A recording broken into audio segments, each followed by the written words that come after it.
بسم الله الرحمن الرحيم. marka hore ilaahay baa mahadle ilaahay halka isku keenay markii xigta taariikhdu markay ahayd 14 bishii 12 goor saacad ahayd 12 habeenimo gacan ku dhiigle Nuux Ahmed Ismaaciil oo loo yaqaan Nuux Cadaani wuxuu tagay guri uu leeyahay Mustafa Xasan Kafaadhi waqtigaas guriga ka maqnaa hase yeeshee waxa joogtay marxumadda loo jiray Allah u naxariistay Mustafa Ismaaciil Aadan ina Xabiib Xasan shilata jir ah gabadhaasi ayuu guriga ku garaacay way ka furtay kadib la gacan ku dhiglo markii qolkeedii gashay ayuu faashkii uu sitay wuxuu ku dhuftay laba jeer ka dhuftay qadaadka dhulka ay ku dhacday gabadhaasi isoo goobtay ku dhimatay Allah u naxariisto oo ka soo baxay guriga jeliisu ka soo baxay wuxuu tagay guri isagoo uu ilaaliyo oo ku yaala xaafadda Golchano oo ay leedahay gabadha Calaamaleey gacan ku dhigluhu wuxuu gabadhaasi ku dilay hinaasi maadaama ay ka dhaxaysay jacayl ka dhaxay labada marxuumada isaga wuxuu teleefankii iga qaban weeyay mashquul bay ka dhigtay buuri taasi awgeed ayuu guriga u yimid oo ku garaacay oo faashka qadaadka daba ka dhuftay laba jeer Allah u naxariistay markuu falkaasi dhacay ciidanka booliisku hawlgal aad iyo aad u ballaaran bay sameeyeen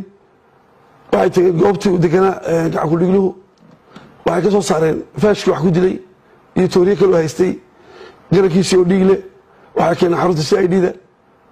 waxaa lagu sameeyey baaris aad iyo aad u qoto dheer leh markay booliisku baareen faashkii oo dhiigile markay arkeen garankiisii oo dhiigle gacan ku dhigle aad baa loo weydiiyey waxaanu qirtay isla markiiba in uu isagu dilay gabadhaasi isagoo biirkiisa imaankiisa qaba oo aan cid khasbin waxaanu maxkamadda horteeda ka bixiyay qiraal sidoo qabaartay 68 halka qaabta si uu la kaca ayuu gabadhaasi dilay Allah naxariisto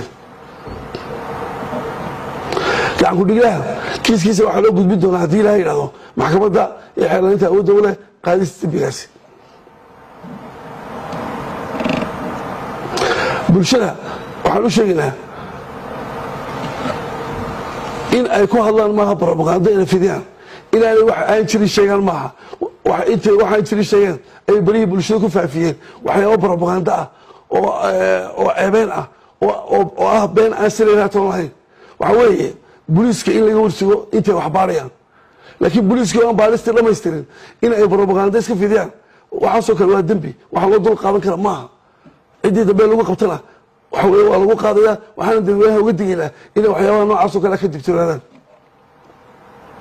talabaad bariyaan waxa baraha bulshada ku soo noqonaya page xaraan ah oo aan ciidanka booliiska lahayn page-kaas oo la soo dhigayo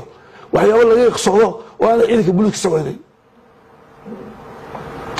dadweynaha ku qoray waxa leenahay war page-kaas waxba ku qorin waa been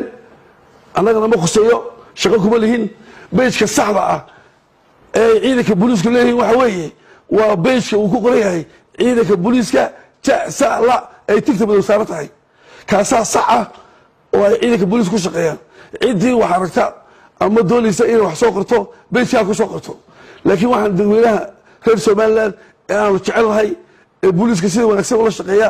ee booliiska wixii dhacaa u soo sheega waxaan leenahay war ka fogaada beejka kale هذه الشيء سوقرية وحين شرين والسلام عليكم ورحمة الله وبركاته.